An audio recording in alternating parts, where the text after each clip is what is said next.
बहनों और भाइयों, मैं हूं आपका होस्ट जटाशंकर पंडित जी। आज इस एपिसोड में रामचरितमानस के बालकांड में तुलसीदास जी की दीनता और राम भक्ति में कविता की महिमा की चौपाई। जग बहु नर सर सरी संभाई, जे निज बाढ़ी बढ़ी जल पाई, सज्जन सकृत सिंधु समकोई।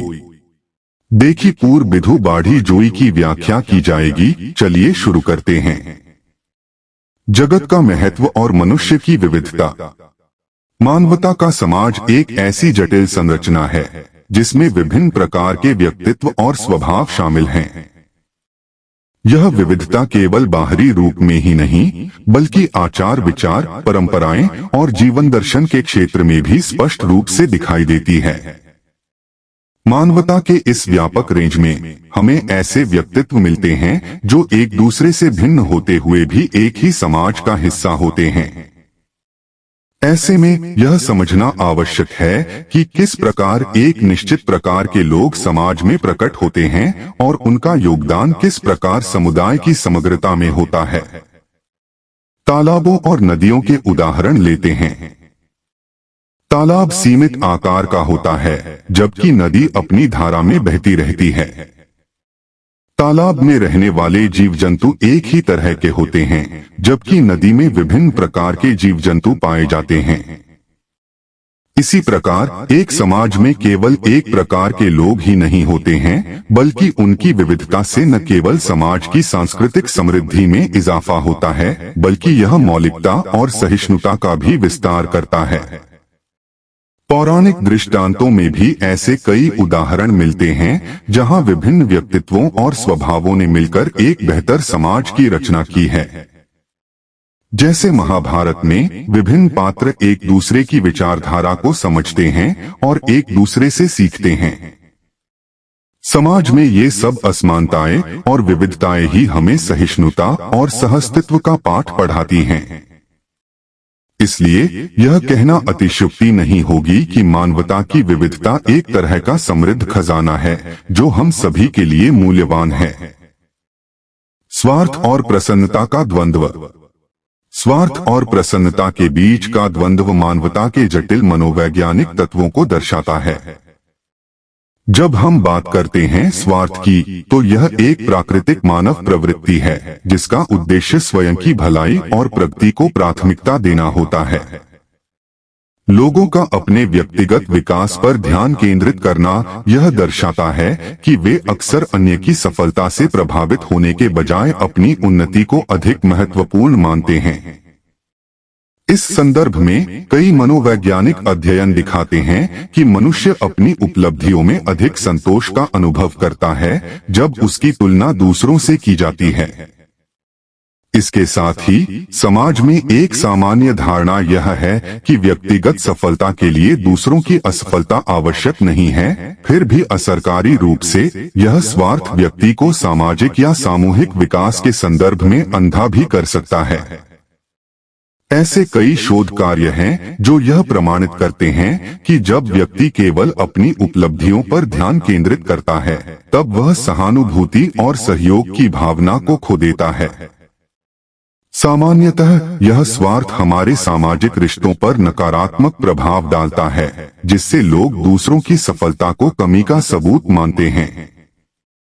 दूसरी ओर अंतर्दृष्टि यह भी है कि मनुष्यों को एक दूसरे की सफलता का उत्सव मनाने की आवश्यकता होती है, जो समाज के विकास में महत्वपूर्ण योगदान देता है।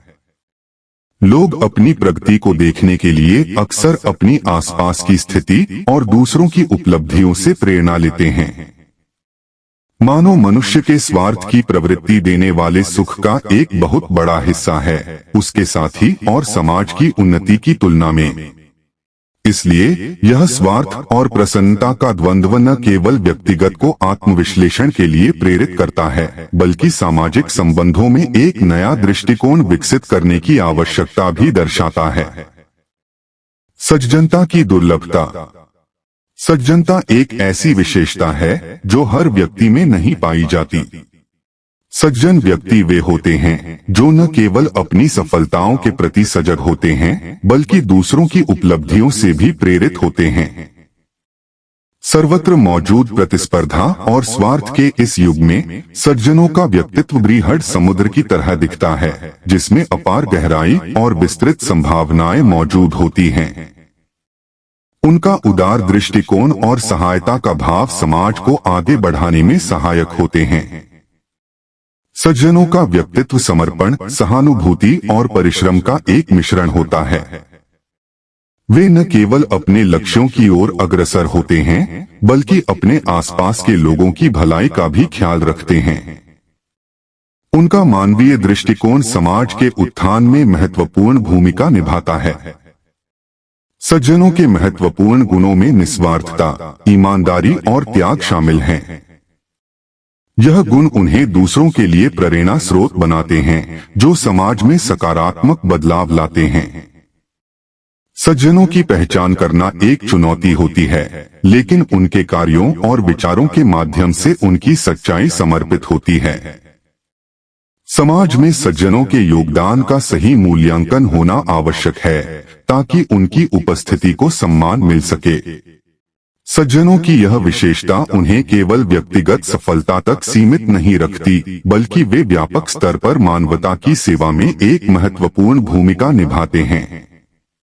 इस प्रकार सज्जनता एक गहरी भावना है, जो न केवल उस व्यक्ति का उत्थान करती है, बल्कि संपूर्ण समाज के लिए लाभदायक सिद्ध होती है। सामाजिक उत्कर्ष की सृष्टि। समाज का एक समृद्ध और स्वस्थ वातावरण सज्जनों की सक्रियता और सहयोग पर निर्भर करता है। सज्जनता केवल व्यक्तिगत गुण नहीं है, यह समाज के उत्थान का एक सशक्त साधन है। जब सज्जन अपने अनुशासन और नैतिकता का पालन करते हैं, तो वे न केवल अपने लिए बल्कि अपने आसपास के लोगों के लिए भी एक उदाहरण स्थापित करते हैं। ऐसे व्यक्तित्व सामाजिक परिप्रेक्ष्य में सकारात्मक बदलाव लाने में सक्षम होते हैं। उनके विचारों और कार्यों से प्रेरित होकर अन्य लोग भी सज्जनता की ओर अग्रसर होते हैं, जिससे एक सकारात्मक चक्र प्रारंभ होता है। समाज में सज्जनों की भूमिका को बढ़ावा देने के लिए आवश्यक है कि हम उन्हें स्थान और अवसर प्रदान करें। यह संभव है जब सज्जनों के योगदान की सही पहचान हो। विभिन्न समुदायों में सज्जनों को मान्यता देने के लिए कई कार्यक्रम और पहल की जा सकती हैं। उदाहरण के लिए, सज्जनों के सम्मान में पुरस्कार एवं प्रशंसा पत्रों की व्यवस्था की जा सकती है, जिससे उनकी सच्ची सेवाओं को न केवल सराहा जा सके बल्कि उपयुक्त प्रोत्साहन भी मिले। इस प्रकार की पहलों से सज्जनों को अपनी सहभागिता बढ़ाने के लिए प्रेरित किया जा सकता है। सज्जनों की सजगता की आवश्यकता समाज को एक उत्कृष्ट दिशा में आगे बढ़ाने के लिए अत्यावश्यक है। जब उनके पास एक प्लेटफॉर्म होता है जहां उनकी आवाज सुनाई जाती है, तो वे न केवल अपने विचार साझा करते हैं, बल्कि अन्य व्यक्तियों को भी प्रेरित करते हैं। समूह में सामूहिक सोच और आपसी सहयोग के जरिए सज्जनता का यह संदेश फैलता है और एक स्वर्णिम सामाजिक संरचना का निर्माण होता है। इस दृष्टि से सज्जनों का योगदान मानवता के उत्थान के लिए एक महत्वपूर्ण आधार है। आज का एपिसोड यहीं समाप्त करते हैं। अगले एपिसोड में अगली व्याख्या के साथ उपस्थित होंगे। यदि यह व्याख्या आपके हृदय को कहीं स्पर्श कर जाए, तो आभार रूप में आप इसे शेयर और लाइक करना बिल्कुल भी न भूलें। इस भगवत कार्य को जन जन तक पहुंचाने में हमारा सहयोग करें। धन्यवाद। इसी आशा के साथ आपसे विदा लेता हूं। जय जय सीताराम।